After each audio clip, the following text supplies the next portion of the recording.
Again, I say good evening to everyone. I hope you have a good day, magandang bakasyon, weekends. So, let us start our devotion po ngayon.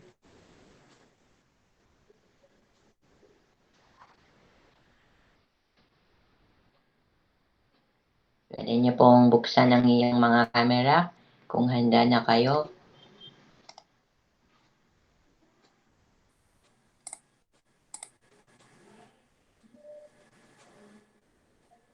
Sige po.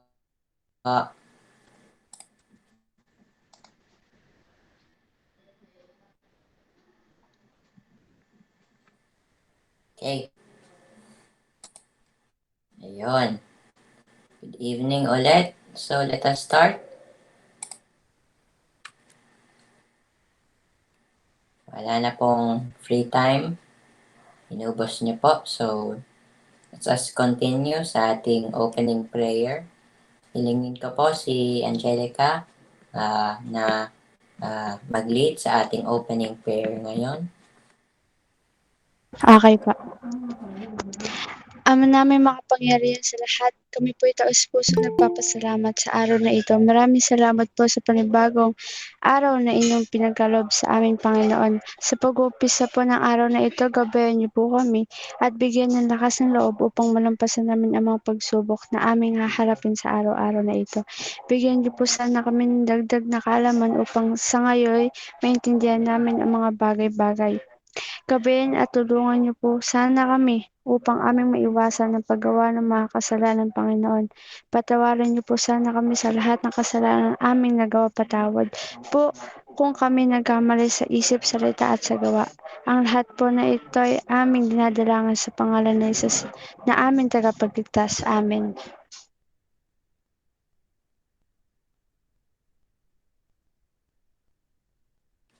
Okay, salamat sa panalangin. Yun, kompleto na po tayong lahat. So, ulit ka po. Magandang gabi. Bukas po ay Sunday. So, bukas may Sunday school. Wala pong devotion. Okay? So, magpatuloy na po tayo.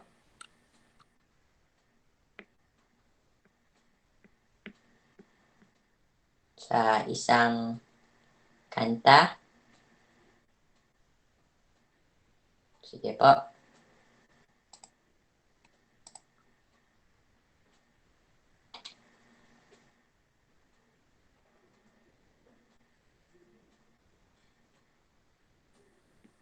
Joy, di mo ba?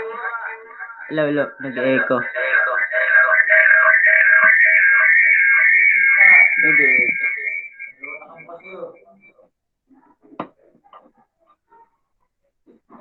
Ayan. Yes, hello? Bakit? Yung, hindi ko ba nabubuksan yung laptop ko eh. Baka may problema. Bubuksan ko pa lang. Sige, wait. We'll give you the time. Sige. Sige, wait lang. So, bigyan ko po si Kuya Andre ng oras para buksan ang laptop. At, yun. Bago po tayo kumanta, just a reminder, kung pwede niyo pong buksan ang iyong mga camera para alam natin kung nandyan ba kayo. Yun din ang ating mga rules, di ba? So, let's just wait.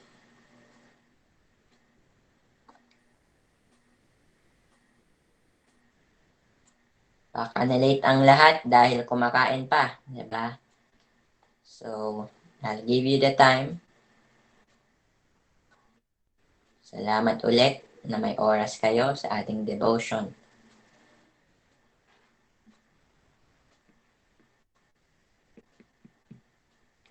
At saka, dapat kayo may Biblia at notebook, di ba? Biblia at isang notebook, King James Version, at isang notebook para maisulat ninyo lahat ng sinasabi ng ating speaker. Okay?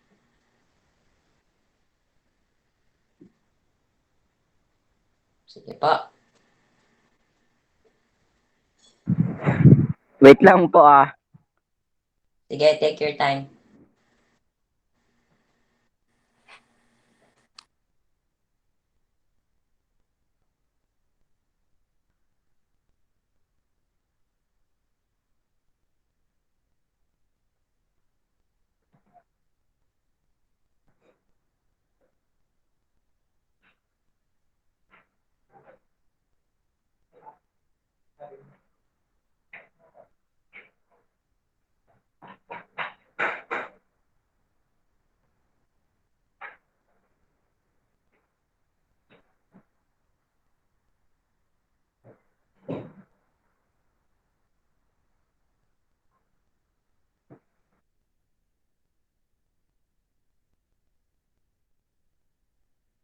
Nakita ninyo ba ang video kahapon? 'Di ba? Yung video kahapon, pinost ko na po sa YouTube. So, listen to that. Ayun.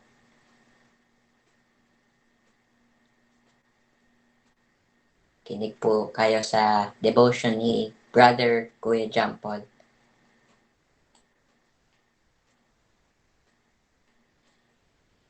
Sige, lahat po tayo kumanta.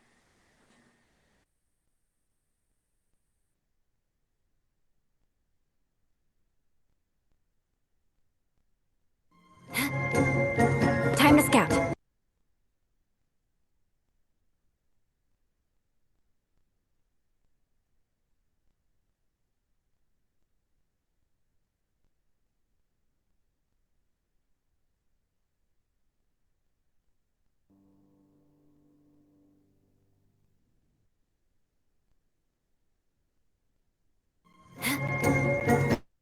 Time to scout.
Okay, ayan po ang ating kanta.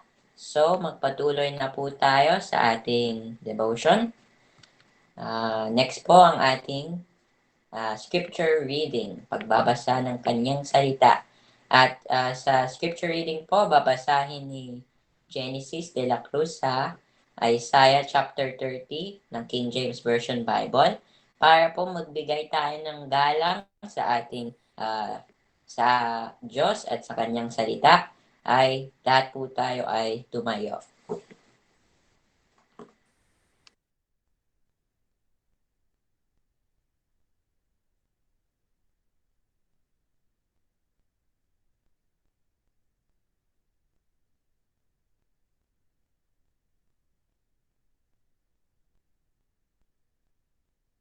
Sige po. Si Tayo po ito sa Isaiah chapter 40.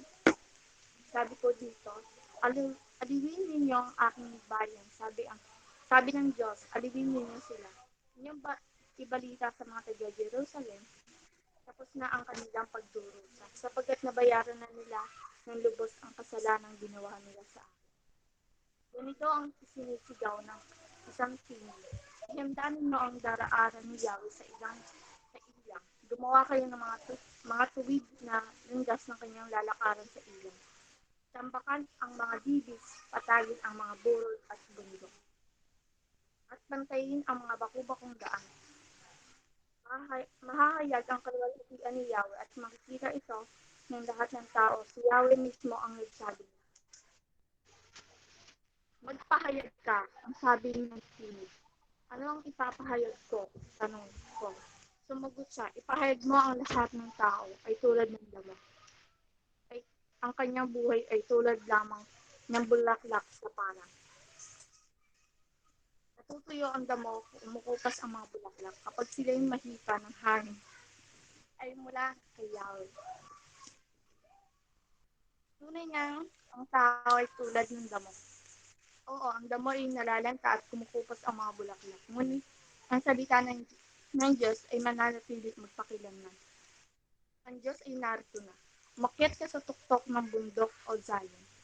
Magandang balita ang iyong pahayag o Jerusalem. Sundaw ka at huwag matakot. Sabihin mo sa mga lungsod ng Juda, narito na ang inyong Diyos. Dumarating ang Panginoong Yahweh at taglay ang kapangyarihan, dala ng gantimpala sa mga hinirang. Tulad ng pastol, pinapakain niya ang kanyang kawan.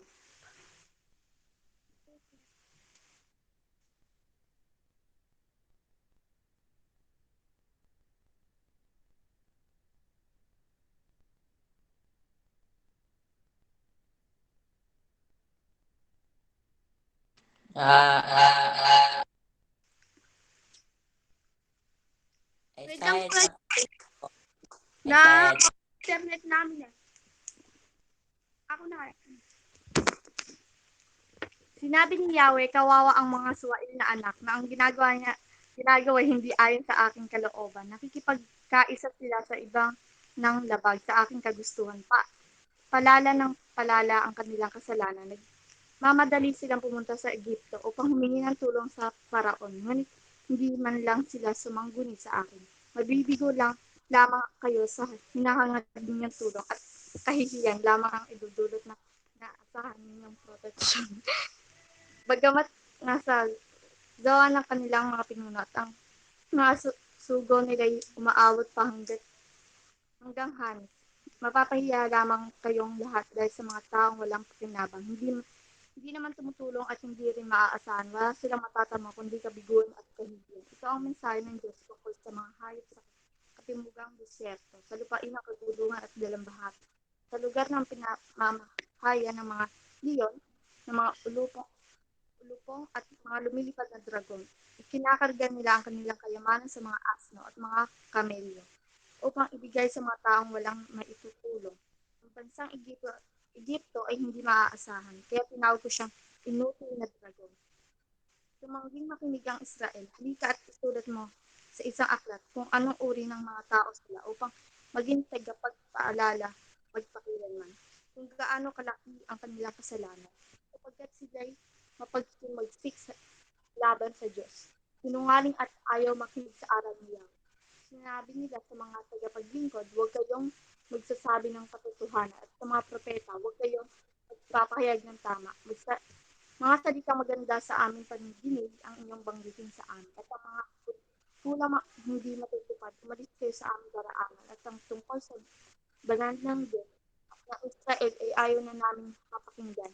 Kaya ito ang sabi ng banal ng Diyos na Israel. Tinanggihan mo ang aking salita at kapang aapi at pandaraya ka nagtiwala. Kaya darating sa iyo ang malagim na wakas, tulad ng pag-uho ng isang marupok na pader na bigla na lang babagsak. Madudurog kang parang palayok na ibinagsak ng walang awa, wala kahit isang pirasong malalagyan ng apoy o pansalok man lamang ng tubig sa balat. Tiwala kay Yahweh, sinabi ng Panginoon Yahweh, ang banal ng Diyos ng Israel. Naliligtas kayo kapag kayo balik loob at magtiwala sa akin. Kayo'y aking palalakasin at patatagin. Ngunit kayo tumanggi, sinabi ninyong makakatakas kayo sapagkat mabibilis ang sasakyang ng kabayo. Ngunit mas mabibilis ang hahabol sa inyo. Sa banta ng isa, 1,000'y tatake sa banta ng 5 tatake sa aming lahat. Matutulad kayo sa tagdaan ng bandila na doon naiwan sa tuktok ng buhay. Ngunit si Yahweh ang naghihintay upang tulungan kayo at kahabagan. Sapagkat si Yahweh ay Diyos na makatarungan, mapalad ang lahat na nagtitiwala sa Kanya. Pagpalain ng Diyos ang Kanyang bayan. Mga taga-Jerusalem, hindi na kayo mananaghoy kailanman. Si Yahweh ay mahabagin kayo'y diringgin niya kapag kayo'y tumawag sa Kanya. Kung ipahintulot man niya na kayo'y magkasakit o magdanas ng hirap, siya na inyong guro ay hindi magtatago sa inyo. Saan man kayo pumaling, sa kaliwa o sa kanan, maririnig ninyo ang kanyang tinig na nagsasabi, ito ang daan, dito kayo lumakad. Tatalikuran na ninyo ang mga Diyosang yari sa pilak at ginto. Babasura ninyo ang mga iyan at sasabihin, lumayo kayo sa akin. Bibigyan niya kayo ng masaganang ulan para sa inyong mga tanim upang kayo mag-ani ng sagana. Ang inyong mga kawan naman ay manginginain sa malawak na pasturan. Ang mga baka at asno na ginagamit ninyo sa pagsasaka ay kakainin sa pinakamainam na pagkain ng hayop mula sa mataas ninyong mga bundok at burol. Aagos ang mga batis. Pagdating ng panahon ng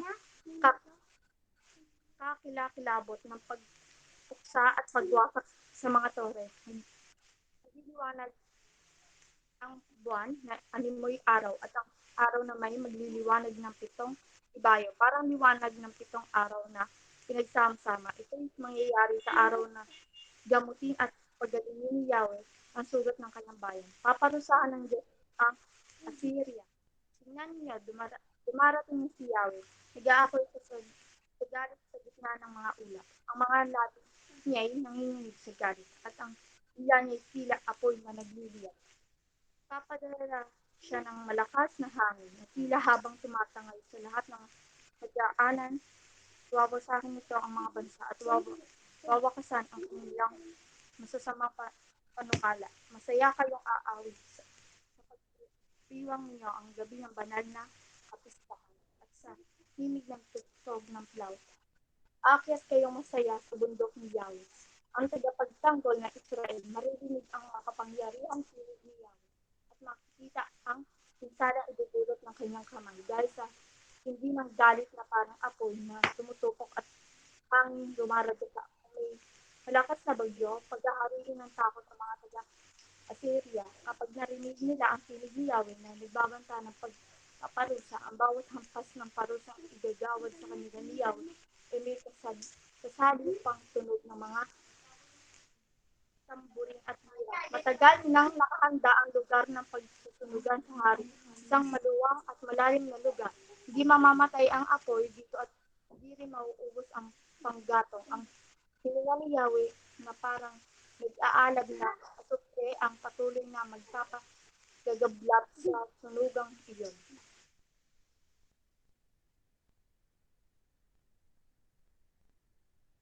Sige po, pwede na po tayo makaupo. Nakaupo na po tayo. Salamat sa pagbabasa ng kanyang salita. So, magpatuloy.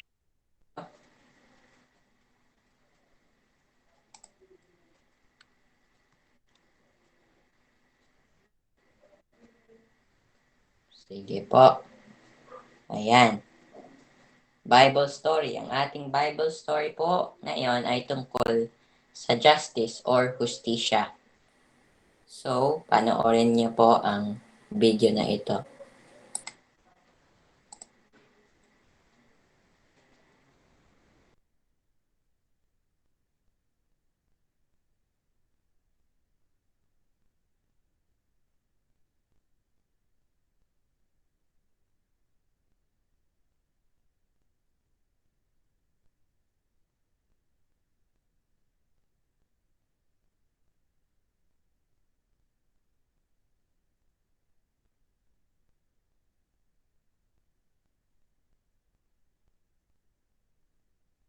Hello, Kuya Joy!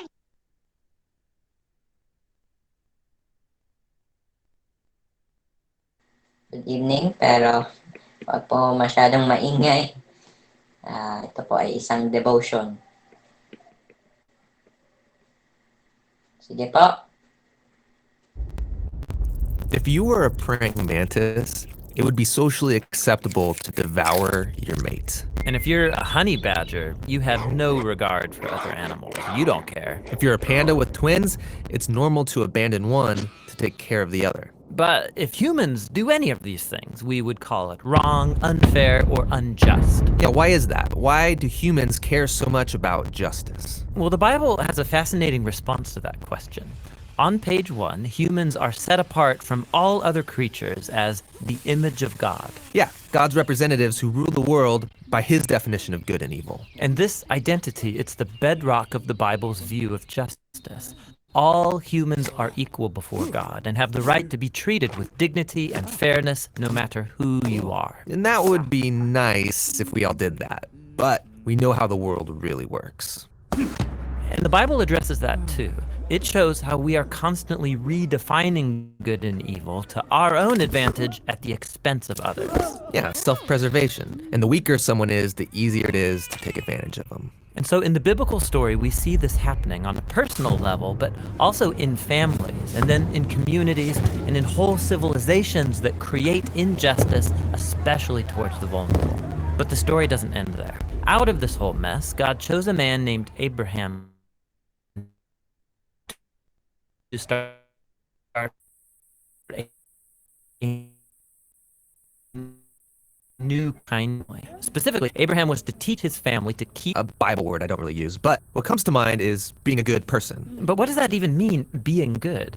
The biblical Hebrew word for righteousness is tzedakah, and it's more specific. It's an ethical standard that refers to right relationships between people. It's about treating others as the image of God. With the God-given dignity they deserve. And this word justice, it's the Hebrew word mishpat. It can refer to retributive justice. Like if I steal something, I pay the consequences. Exactly. Yet most often in the Bible, mishpat refers to restorative justice. It means going a step further, actually seeking out vulnerable people who are being taken advantage of and helping them. Yeah, some people call this charity. But mishpat involves way more. It means taking steps to advocate for the vulnerable and changing social structures to prevent injustice. So justice and righteousness are about a radical, selfless way of life. Yeah, and you find this idea all over the Bible. Like here, in the book of Proverbs, what does it mean to bring about just righteousness? Open your mouth for those who can't speak for themselves. And what do these words mean for the prophets, like Jeremiah? Rescue the disadvantaged, and don't tolerate oppression or violence against the immigrant, the orphan, and the widow. And like here, look in the book of Psalms. The Lord God upholds justice for the oppressed, gives food to the hungry, and sets the prisoner free. But he thwarts the way of the wicked. Whoa, he thwarts the wicked? Yeah, in Hebrew, rasha, it means guilty or in the wrong. It refers to someone who mistreats another human, ignoring their dignity as an image of God. So justice and righteousness is a big deal to God. Yes, it's what Abraham's family, the Israelites, were to be all about. They ended up as immigrant slaves being oppressed unjustly in Egypt. And so God confronted Egypt's evil, declaring them to be Rasha, guilty of injustice. And so he rescued Israel. But the tragic irony of the Old Testament story is that these redeemed people went on to commit the same acts of injustice against the vulnerable.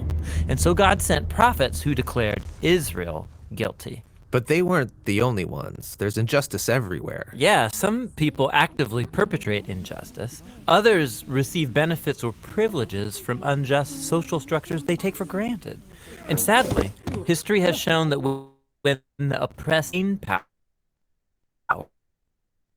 they often become oppressors themselves. So we all participate in injustice. Actually, even unintentionally, we're all the guilty ones. And so this is the surprising message of the biblical story. God's response to humanity's legacy of injustice is to give us a gift, the life of Jesus. He did righteousness and justice, and yet he died on behalf of the guilty. But then God declared Jesus to be the righteous one when he rose from the dead. And so now Jesus offers his life to the guilty so that they too can be declared righteous before God, not because of anything they've done, but because of what Jesus did for them. The earliest followers of Jesus experienced this righteousness from God, not just as a new status, but as a power that changed their lives and compelled them to act in surprising new ways. Yeah, if God declared someone righteous when they didn't deserve it, the only reasonable response is to go and seek righteousness and justice for others.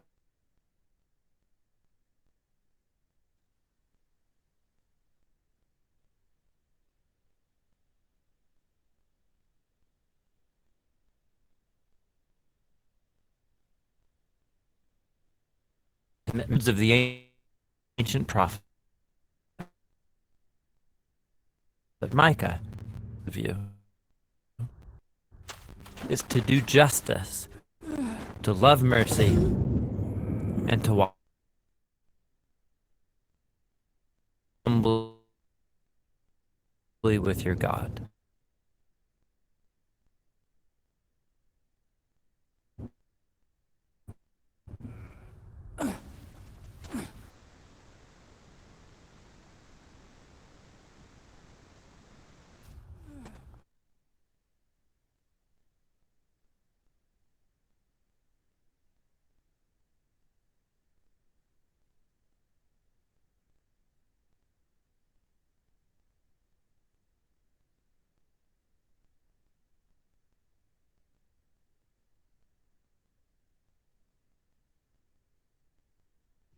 Nawala na po.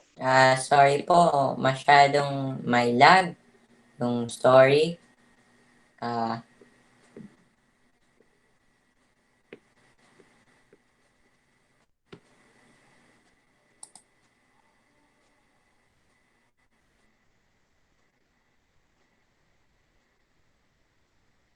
Sige po.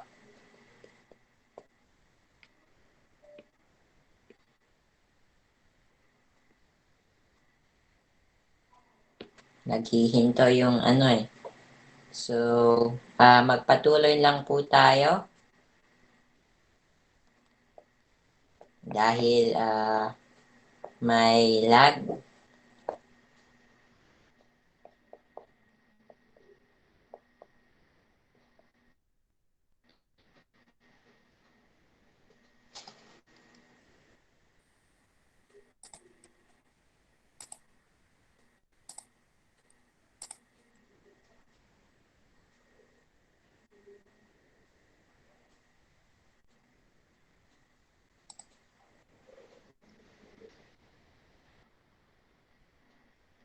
Ayun. So, para mas malinaw, pwede nyo pong panoorin ang video na ito para mas maintindihan ninyo ang konsepto ng hustisya ng Diyos. So, isisend ko po yan sa ating GC mamaya para matutunan nyo. Okay? So, yon, justice, hustisya. Okay na po tayo. Ayan.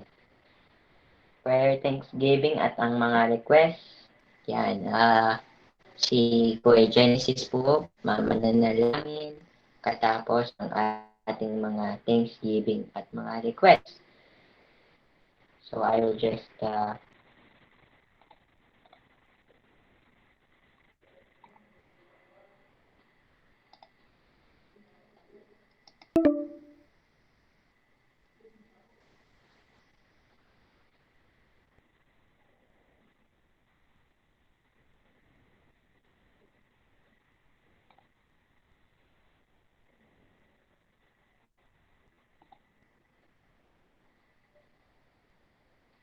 sige po.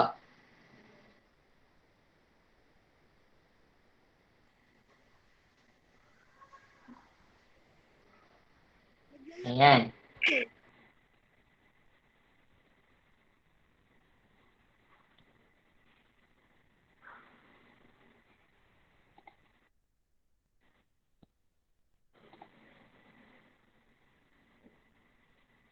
Hello po. Yes, can you hear me? Okay. Naririnig. Narinig Sige ka. po.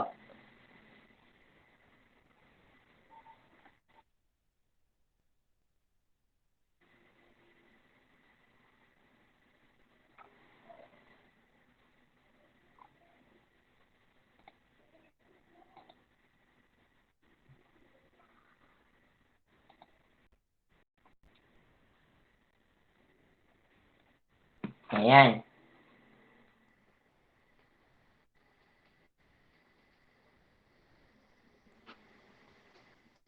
Ayan po ang mga Thanksgiving, yung mga requests.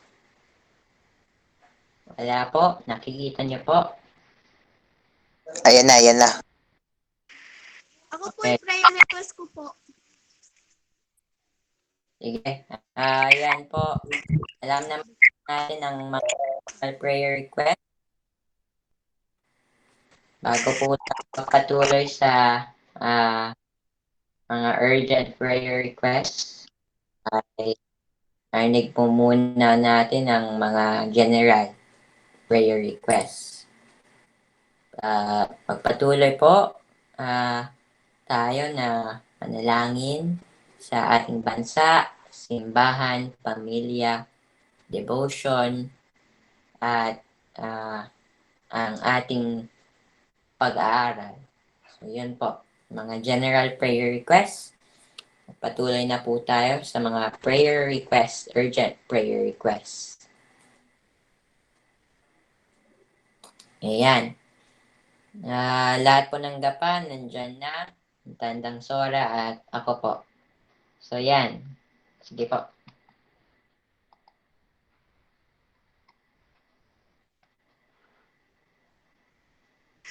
Ako po, Sige. prayer request po namin ay uuwi na naman po Tita Janice.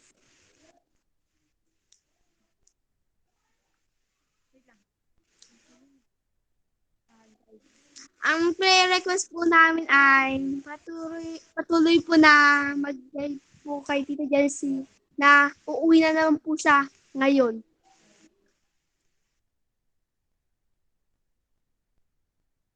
Sige. Ayun. Yan sa gapan. How about si Angelica? Meron bang prayer requests? Sa akin po is, ano lang po, pag, sana po, mapatuloy-tuloy po tong devotion na to at maging malusog po tayong lahat nandito at ang ating mga pamilya. Yun lang po. Sige. Salamat. Okay. Tandang Sora. Wala naman. Good health. Yun, good health. Sige. So, ako po ay wala naman. Bukas ang ating Sunday worship service at Sunday school. So, yun. At, ayun. Sana na mas marami pa tayong ma-invite dito sa ating devotion. Kahit po, kaunti lang, mga isa or dalawa, ma-invite natin. Okay? So, yun lang po ang ating mga urgent prayer requests ngayon, September 18. Sige, magpatuloy na po tayo sa ating Thanksgiving. Mga pasasalamat. Sino pong gustong magpasalamat?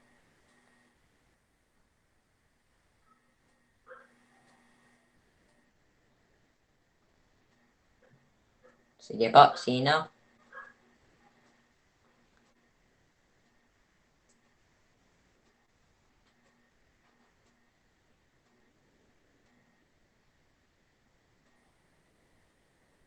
Ako po, unahan ko na po. Sige po. Narinig po ba ako? Amen.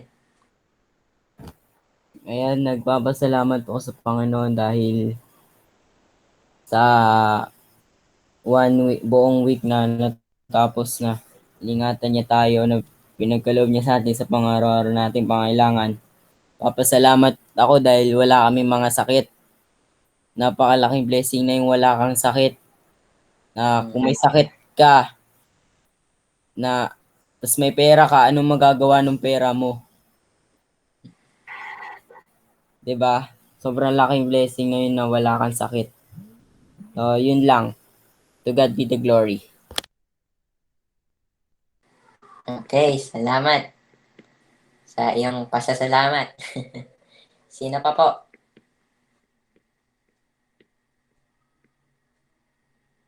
Sino pa pong gustong magpasalamat sa ating Panginoon?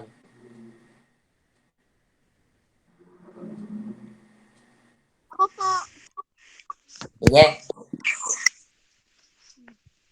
ako po yung nagpupuwerte papasalamat. Ito po, maganda pa rin po tayo. Ako po yung nagpupuwerte papasalamat na wala po sa atin nagkakasakit na ginagabayan niyo po tayo at salamat din po kay Lord na ginabayan niyo po si Papa sa pag-uwi niya rito na tuwing Sabado. Yun lang po at good health din po.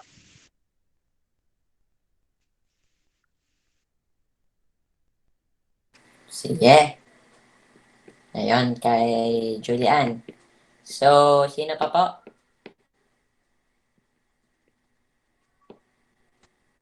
Kung wala na, ayun. Mga pasasalamat po. Wala na.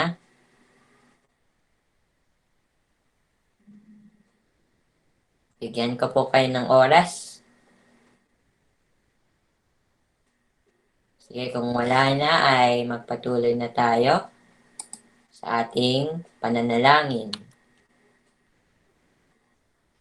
Ayun, bigyan ko po ang bawat isa ng 3 minuto para manalangin na personal sa ating Panginoon. Pagkatapos po ay nanalangin po si Kuya Genesis Chavez sa pagkatapos po ng iyong mga personal prayers. Sige po.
Sige po.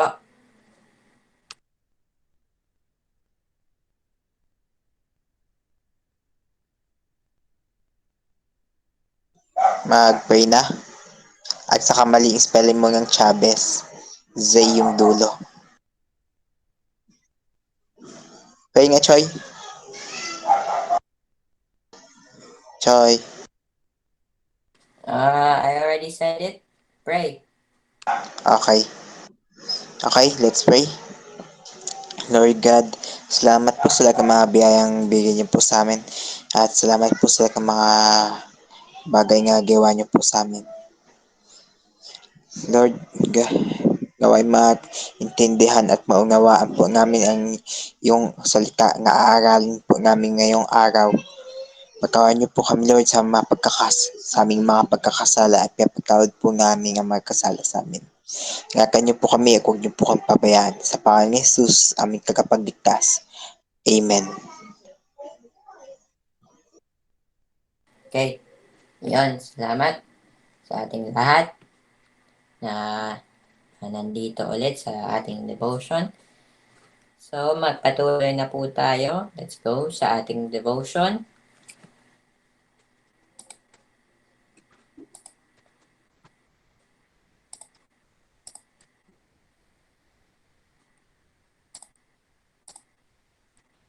Ayan. So, sige po. Speaker po natin. Alam niyo na po siya. Alam niyo na po. Ako po. Ang ating devotion ngayon. Salamat po sa pagkakataon na binigay ng Diyos para sa akin.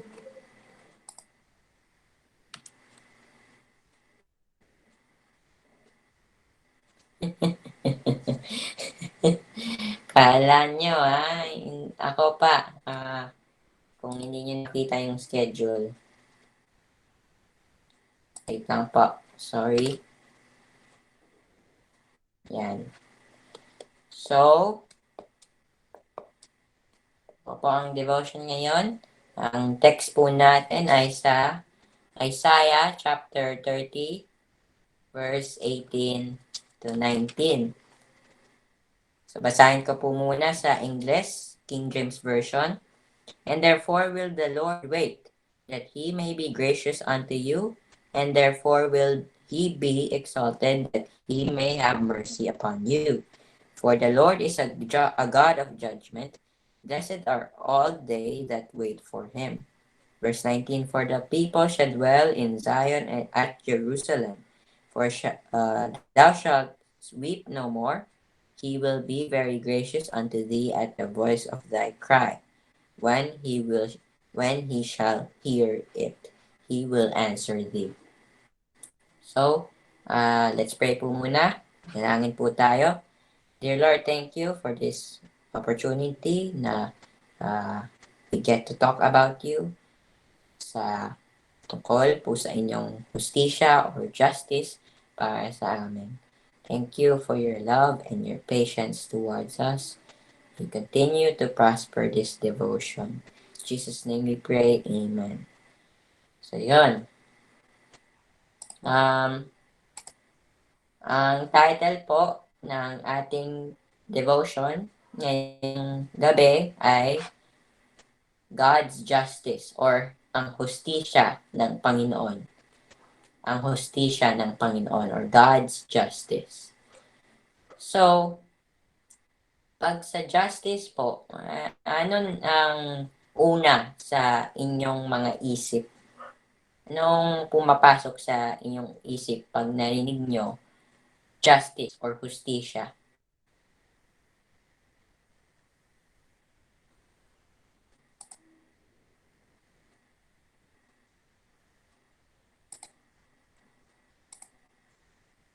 Sige pa.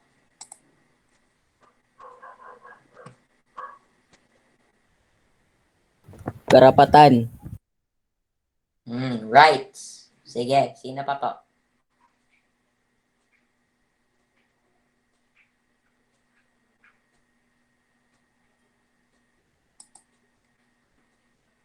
Sino pa po?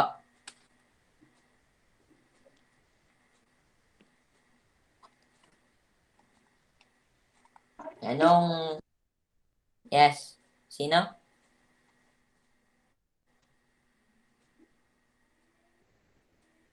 Sino pong gustong sumagot?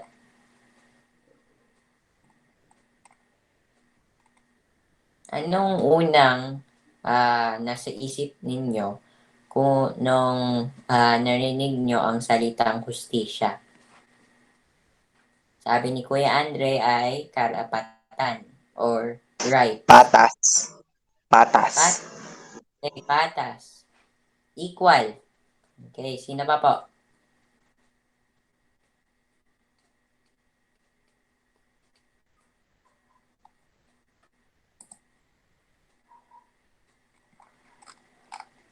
Sino pa po? Katarungan. Tarungan. Sige, yan ang mga examples or synonyms ng hustisya or justice. So, ngayon pong devotion natin ay ang hustisya ng Panginoon. So, dito sa lupa, magkaiba ng ang prinsipyo ng hustisya dito sa lupa kaysa doon sa langit. Iba yung prinsipyo natin kaysa sa Diyos. So, pag ibig sabihin ng justice ay patas, katarungan, or mga rights, doon sa langit naman, pinipili ng Diyos ay yung tama. Dito sa lupa, palaging mali. Diba? So, minsan, tama naman yung pinipili natin na hustisya. Pero doon sa langit, palaging tama ang nagdidesisyon. So, yun, ang justice at ang difference ng justice dito sa lupa at sa langit. Sige. So, for this devotion, I will talk about God's love, ang pagmamahal ng Diyos sa atin, kaya may hustisya siya para sa atin. Merong 4 na examples ng pagdagalit or wrath ng ating Panginoon. Anong wrath? Galit. Mga uri ng galit ng Diyos sa atin. So, may 4. So, yun po ang pag-uusapan natin at matutunan natin ngayon.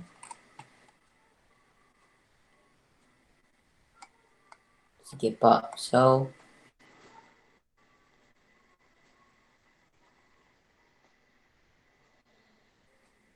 the unchangeable God.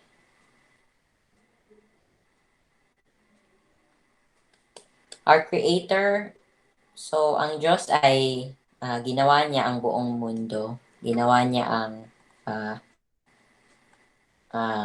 buong universe ang sinukob. Sa kabila ng malinaw na turo ng Biblia na ang ating lumikhan ay isang Diyos ng parehong pag-ibig at poot. Pag-ibig at poot. Hindi ako tumitigil na magtaka sa bilang ng mga pastor na tinatakbo ko na nagtalan na ang Diyos ng poot ay ang lumang tipan ng Diyos at hindi ang Diyos ng bagong tipan. So, iba pala yung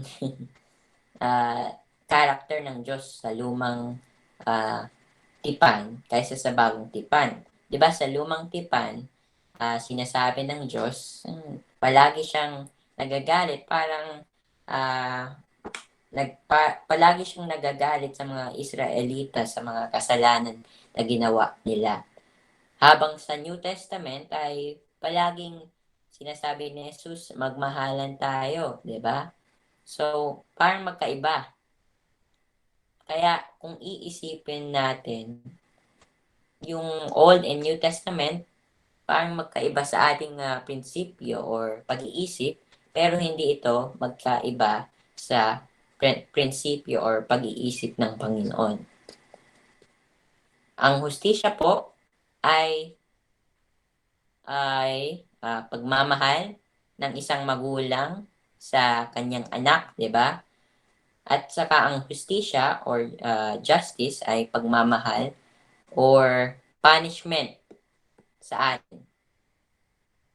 Punishment sa atin kung nagkamali tayo. So sa Old and New Testament, it's the same. Sinasabi ng Diyos, palagi siyang sa atin, pinapunish tayo, pinaparusahan. At saka sa Bagong Tipan, it's saying dapat magmahalan tayo. Palagi tayo magmahal. So, I never cease to be amazed the number of pastors I run across. Yeah, in the process, they ignore another clear teaching of the Bible that is found in Malachi 3:6. So, basahin po natin, buksan natin ang Malachi. Hello? Yes? Naka-off cam ka. Hindi po ako naka-off. Naka-off ka po. Hindi po. Yes, no. Baka sa inyo lang po yan. Naka-off cam ka nga po. O, di ba? Naka-off cam ka. Hindi, cellphone nyo yan. Ayan. Nakikita po ako. Naka-screen ako. Kasi yung lumalabas lang dyan, yung nagsasalita. Ayun. Sige. Magpatuloy na po tayo. Buksan natin ang ating mga Biblia sa Malachi. Chapter 3.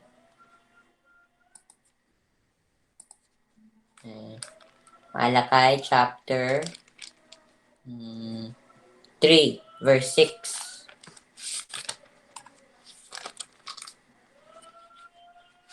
Sige, wait lang po. Let's open our Bibles.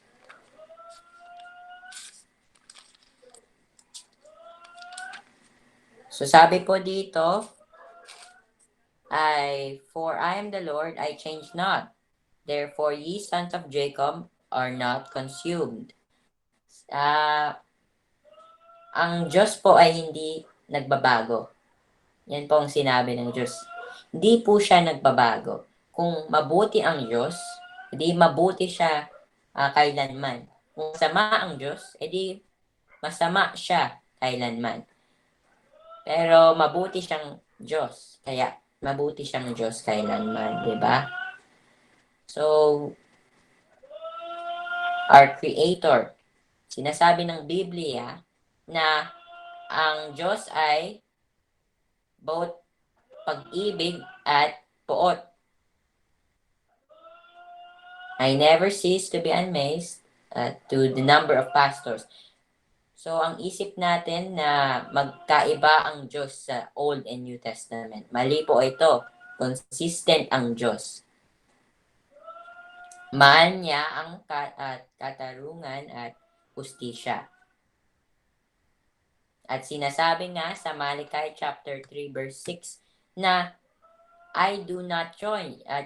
I, the Lord, do not change. Hindi po nagbabago ang ating Diyos. So, yun ay isang fact. Okay? Ayan. Kinumpirma ng Bagong Tipan ang mahalagang puntong ito sa Hebreo 13 verse 8, kung saan sinasabi nito ay si Yesu Kristo ay pareho kahapon at ngayon. Oo at magkapailan. So, sinasabi dito ay the Lord Jesus Christ is the same yesterday, ngayon, at kailanman. Magpakailanman. So, Hindi po nagbabago ang Diyos. Yan po, one fact. The unchangeable God. Hindi po yan nagbabago. So, number 1, He is unchangeable God. The unchangeable God. Hindi po nagbabago ang Diyos. Okay? Ayun. So, banggitin ko na po ang mga uri ng puot or wrath sa Ingles. Number 1, ang consequential wrath. Consequential na puot. Resulta ng galit. Ito ang maaaring tawaging paghahasik at pag-aani ng galit. Ito ang galit na dinadala natin sa ating sarili kapag inaani natin ang ating inihahasik sa pamamagitan ng makasalanang pamumuhay. Ayun. So, pag nabubuhay tayo sa makasalanang environment, ay hindi po natin aalam ang pagmamahal ng Diyos sa atin. Ito ay resulta ng galit kasi sinasabi nga po, ang galit ay nakakabulag sa inyong puso. So sa English, this is what might be called sowing and reaping wrath. It is the wrath we bring upon ourselves when we heap that we sow through sinful living. Dahil po kay Adan at ni Eva ay kuha tayo ng consequential wrath. Galit na consequential. Or ang galit, resulta ng galit. Diba? Dahil nagkasala tayo laban sa ating Panginoon. Kaya may hustisya. May hustisya. So, sa Romans 3:23, ano nakalagay doon? For the wages of sin is death. For the wages of sin is death. Yun po yung resulta ng ating pagkakasala. Yun po ang resulta ng pagsusuway natin sa ating Panginoon. Diba? So, yun yung hustisya or justice ng Diyos na ipinakita niya sa atin nung nakasala tayo laban sa kanyang mabuting pangalan. Diba? Kung nasa korte, nandun yung hukom. At kung nagkasala ka, for example, ay nagnakaw ka ng isang, let's say, candy or kahit ano pang bagay, ay of course, may punishment ka, di ba? Ganon din ang ating Panginoon. Kung nagkasala tayo, ay may parusa tayo. May parusa kung nagkasala tayo. Kaya ito ang consequential wrath or dulot, uri o resulta ng galit, resulta ng kasalanan. Yun po ang unang hustisya ng Diyos na nakalagay sa Biblia. Yung pangalawa ay ang cataclysmic wrath. So, sa number 2, cataclysmic. Nung ibig sabihin nito, tulad ng napatunayan sa mga sakuna, natural man or gawa ng tao, tulad ng 9/11 na pag-atake, pinapayagan ito ng Diyos bilang isang paraan ng pagtawag sa mga tao at bansa sa pagsisisi. Ayun. Itong pandemic na ito, hindi po ito aksidente. Diba? May dahilan na may pandemic ngayon. So, kung gusto man natin na mawala na ang virus na ito, baka ayaw ng Diyos yung sinasabi natin. Baka ito yung will ng Panginoon dahil gusto niya na tayo magsisi sa ating mga kasalanan, di ba? Yung mga earthquakes, Bakit pa may mga earthquakes or mga tsunami?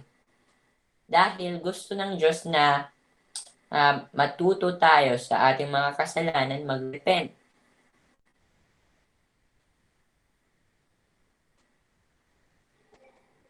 Mga atake. Diba? Noong, alam niyo ba yung Marawi siege? Yes. Dun sa Mindanao. Oh. Maraming namatay. At maraming ding na resulta dahil sa gera na yon. Gusto ng Diyos na may matutunan tayo. Gusto niya na magsisi tayo sa ating mga kasalanan. Yun ang pangalawang hustisya niya or ang cataclysmic wrath. CATACLYSMIC. Ayan. So, pangatlo naman ay pag-abandona sa galit. Abandonment wrath. Abandonment wrath. The wrath exhibited by God when He turns His back on a person or society, allowing self-destruction. So, ang ibig sabihin po nito ay number 3, abandonment wrath, ay iniiwanan ng Diyos ang isang nation or isang bansa kung nakasala sa kanilang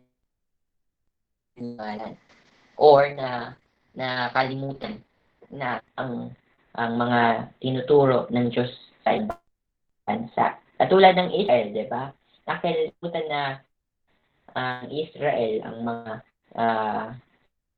commandments ng Diyos or pagsasamba sa Kanya. Nakalimutan na niya or nakalimutan nila ang Panginoon nila. Kaya, wala na ang Diyos sa Israel at pumunta na sila ang Diyos sa ibang nation para ito'y magturo sa kanila ng tamang gawain. Ayun. Ang galit na ipinakita ng Diyos kapag siya ay tumalikod sa isang tao o isang lipunan na nagpapahintulot sa pagkawasak sa sarili. So, yun yung problema. Dahil tayo nasala, ay tayo may problema. Tayo yung nakasala laban sa kanyang mabuting pangalan. Iniwan tayo ng Diyos kung hindi pa tayo tumatalikod sa mga gawain natin. Okay? Tumatalikod ang Diyos sa mga Israelites. Tumatalikod ang Diyos sa mga masasamang Kristiyano. Mga hindi pa nakakalimutan yung mga masamang bagay na ginawa nila. Diba? So, yung una ulit, number 1 ay consequential wrath. Pangalawa, ang cataclysmic wrath. At ang pangatlo, ang abandonment wrath. Yan. Yun yung pangatlo. So, yung consequential wrath ulit, ano yun? Idinala ni Adam at ni Eve yung wrath or hustisya na ito sa atin. Dahil nakasala sila, pinarusahan sila ng Panginoon. Okay? Pangalawa, ang cataclysmic wrath. Dahil sa ating kasalanan, may mga natural disasters, may mga labanan or mga gyera. At dahil dito ay pinaparusahan tayo ng Diyos. At para malaman natin na nakasala tayo alamin natin na tayo'y mali. Kaya tayo'y bumalik sa kanyang holiness. Okay? Pangatlo, ang abandonment wrath. Hindi na ang Diyos ay umaalis sa isang nation or society kung nakalimutan na nila ang Diyos. Yon, pangatlo. Pang-apat, ang eschatological wrath. It's a very long word, eschatological wrath. The wrath of God that will unleash on all the world during the Great Tribulation. Yung Great Tribulation, Great Tribulation, yun. So, ang galit ng Diyos ay ilalabas sa buong mundo sa panahon ng dakilang kapighatian. Yun, kapighatian. So, nung rapture, 'di ba? Maraming apoy na ipaparating ng Diyos sa mga hindi pa nakakakilala sa Kanya. Kaya nga, mahalaga na mag-share tayo, magbahagi tayo ng Kanyang salita sa iba pang tao na hindi pa nakakakilala sa Panginoon. Kung gusto ninyo na makita sila na mamatay, or gusto ninyo na makita ang mga tao na nandun lang sa lupa, na hindi sila makakapunta sa langit, hindi wag na lang tayo magbahagi sa Kanyang salita. So, kailangan nga magbahagi tayo at matutunan natin ang ating mga kasalanan. At mag-repent tayo sa ating Panginoon. So, yan ang eschatological wrath. eschatological. Wrath. Yan. Meron pa po isa. Yeah. Yan.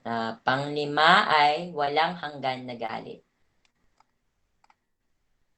Eternal wrath. Ibig sabihin po, walang hanggan. Walang hanggan na galit. So, the ultimate punishment God will inflict upon those who are consigned to hell. Kaya nga, for the wages of sin is death. Kung nagkasala tayo, ay mapaparusahan tayo ng kamatayan. At pupunta tayo sa dalawang lugar, langit or impyerno. Yan yung justice ng ating Panginoon. Kung hindi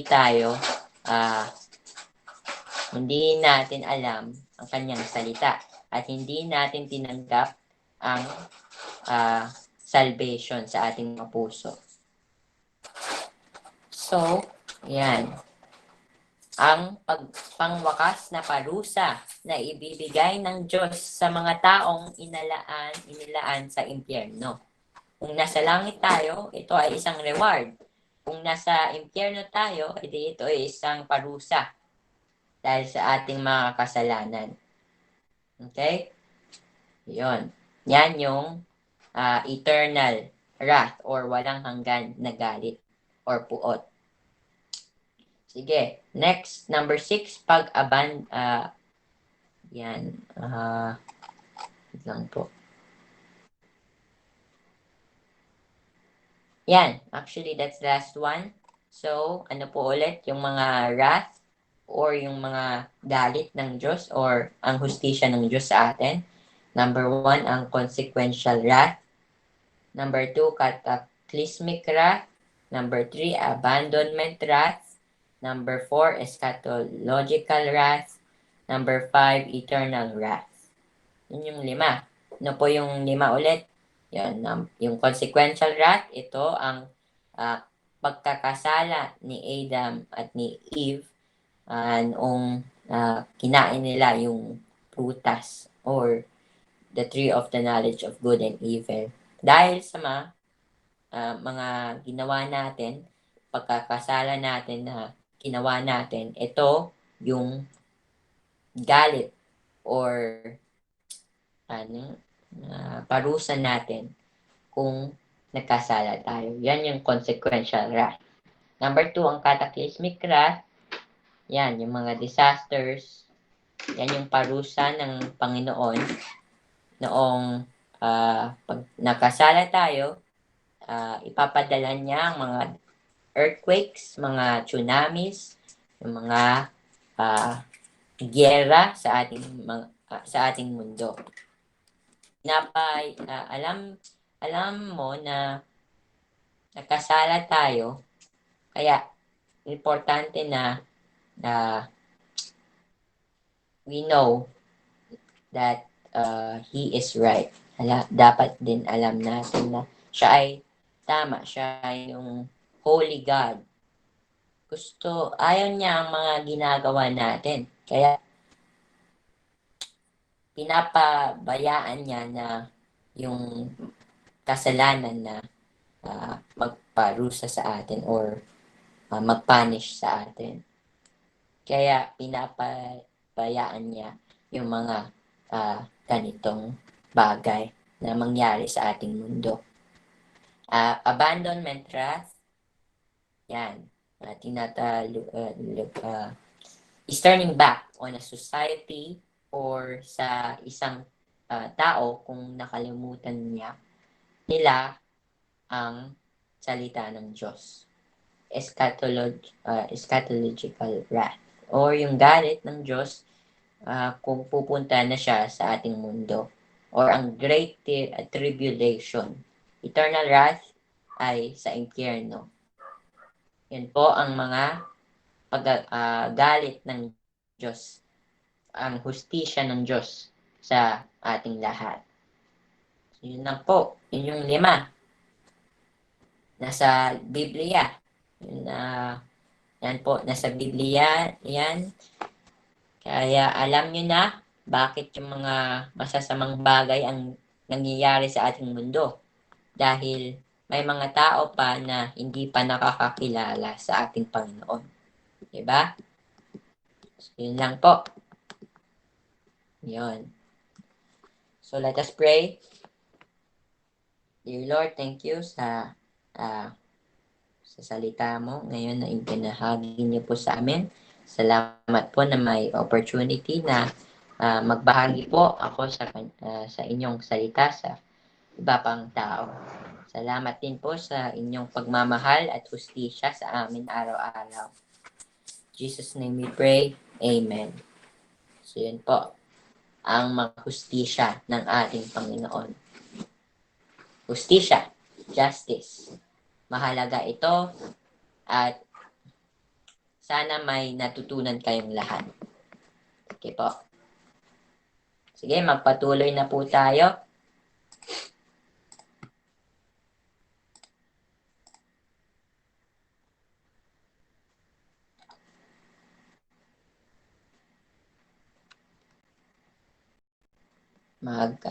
Kumanta na po tayo. Let us sing.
Sige po, salamat sa ating kanta.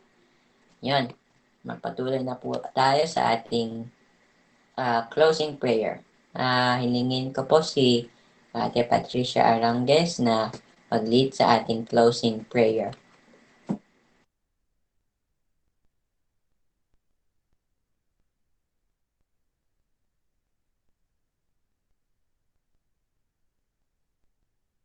Let's pray. Lord, our Heavenly Father, Lord, salamat po Lord sa oras na ito na ibinigay niyo po Lord sa amin upang po Lord magpulong po sa inyo po Lord. Salamat po Lord sa mga bata po na ito na nagdalo po Lord para upang po Lord magsambahin ka po Lord. Lord, naway po Lord na i-apply po namin po ang aming pinag-aralan po Lord na salita. Nabalik ko po Lord ng puri pasalamat sa tanging pangalan ni sa aming tagapagligtas. Amen. Okay po, salamat. Salamat ulit. Nandito kayo. So, thank you. Thank you for everyone today.